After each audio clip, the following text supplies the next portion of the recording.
from the Newsmax studio in New York City, here is Steve Malzberg. Do you think this weakens the law? Does it open the floodgates, as the dissenting opinion from Justice Ginsburg implies? Well, I'm concerned that it has that impact. Five male judges in the Supreme Court just dealt a severe setback to 48.5 million women in America who are enrolled in private health plans that cover contraception, and many millions more women who should have that right. I gotta laugh because they say it with a straight face. Welcome back to the Steve Malzberg Show. Joining us now to talk about not the Hobby Lobby case necessarily, but it does go in line with that, is our next guest, Jeffrey Lord, contributor to newsbusters.org and a contributor to the American Spectator, and he in fact was a former aide to President Reagan and Secretary Jack Kemp. And welcome aboard, sir. Good to have you. Thanks, Steve. Thanks for having me. Well, it's my pleasure. You wrote a great piece here at Newsbusters, which talks about this Wheaton College decision, which came after the Hobby Lobby decision. It hasn't gotten as much play, and it's outraged the left, perhaps even more so, to the extent where they are really now talking about the real women at the U.S. Supreme Court. Describe what the reaction has been and what they mean by the real women. Well, the reaction was just amazing to me, and I found this in story after story after story that would say something along the lines of, the three female justices of the Supreme Court said today, and it would go from there. And the assumption is, of course, that the sort of underlying assumption, which is not explicitly said, is that there were five dumb guys on the court who made a decision that the three women found totally objectionable, and it's all about gender. And my point was that this is the way the liberal media deals with women in general. And I illustrated that with covers of Sarah Palin, who was pictured in running shorts. Right. I do want to get to the covers. Let's go to the let's go to the Sarah Palin. Actually, I'll tell you right now, Sarah Palin 51. I'll tell you right now, Sarah Palin 51. Let's go to 51, and to make your point, you made them with several covers. And here's right. 51. There's Sarah Palin. How do you solve a problem like Sarah, as she is there in on Newsweek in running shorts, as you said, like a little, schoolgirl? The picture was lifted from Runner's World, where she had done a feature on fitness. And of course, she's very athletic, so, she posed in running shorts in an athletic magazine. They put it on the cover, and then with the caption, how do you solve a problem like Sarah? And then went on to say that, she's a problem not only for the Republican Party, but for the country, the rest of us, et cetera. They did the same kind of thing with Michelle Bachmann. They did the same kind of thing with... Well, let's show the Michelle Bachmann right now, cut 50 here.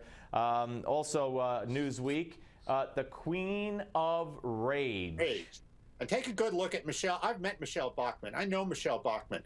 And they make her look like a crazy lady. Yeah. I mean, this is a very smart, very intelligent woman. She's a lawyer, just like Hillary Clinton, but yet she is put on the cover to look like an idiot. And then in sharp contrast to that, let's go to another Newsweek. This will be 48. And this is Hillary Clinton on a Newsweek cover. And quite different than what we saw with Michelle Bachmann and Sarah Palin. There you see her in a dignified blue suit, arms crossed purposefully, staring at the camera, hair perfectly coiffed, like she is the mistress of the world as Secretary of State. And the presentation is totally different than what you see with Michelle Bachmann and Sarah Palin. Yeah, I don't think they were going to have her in running shorts for some reason. And then, then Justice Sonia Sotomayor, the woman of the moment, if you will, on a Time magazine cover. And here we have that one. And again, a different story certainly than the conservative Very women. dignified. This one says Latina Justice. Right. She's very dignified. She's in a robe, in a justice's black robe. I think that the image has been touched a bit, and she looks terrific. The point of all of this, Steve, is that what goes on here is the presentation of conservative women in the media. this is why people out there in the world have some of them have a less than wonderful impression of Sarah Palin or of Michelle Bachmann. Frankly, this extends, as I mentioned also in the article, to conservative blacks, to conservative minorities, conservative Latinos, especially if you're a conservative black woman or, this kind of thing. They will do this over and over and over again. They have a sort of proprietary interest in women and minorities. And if you get off that reservation, they're going to come after you. And so Sarah Palin, Michelle Bachmann, and others are very much a target here. And it's just an enormous double standard. You would never see them treat Hillary Clinton like this ever. No, of course not. And I hearken back to as soon as John McCain picked Sarah Palin, I believe, if I'm not mistaken, I was at the Democratic Convention. It was near the end of the Democratic Convention in '08, and I was watching, I think it was CNN or MSNBC, and the National Organization of Women president, or one of the past presidents, said she might as well be a white male, which I guess is the biggest insult you could put on anybody, but especially a woman, because she's a conservative, so she doesn't count as a woman in their minds. That's right. That's right. I mean, it is something stunning, and this began, of course, in the long ago with regular old white men. I mean, people like Barry Goldwater, who was nominated 50 years ago this month for president, or Ronald Reagan, who made his sort of political debut in 1964 during the fall campaign, were pictured as extremists, nuts, etc., sort of the forerunners of what they now do to women, and they do it regularly, and they're never called on it. Yeah, and again, we could go down the whole road of African Americans as well, the conservative African Americans. We've talked about that on this show for many, many years. All right, let's talk about something else that you wrote at the Spectator, American Spectator, Spectator.org, and that would be the controversy in Mississippi over donors. Right. What's going on there?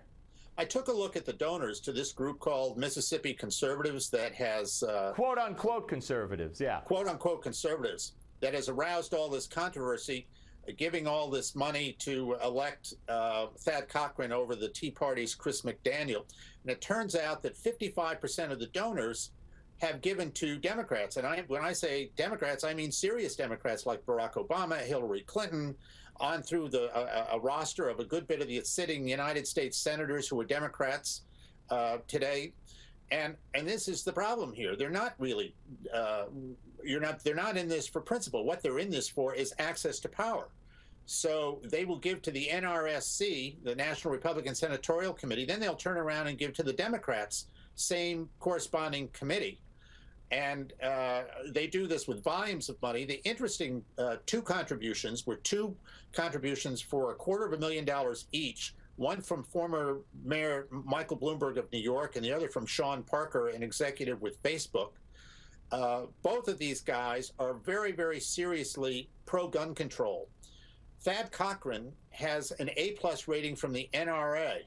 So why would they be giving Thad Cochran $250,000 each? Well, there's a lot of thinking out there that this is because of immigration. Thad Cochran, as pointed out in Breitbart, has had a number of support, given a number of votes in favor of amnesty. Right.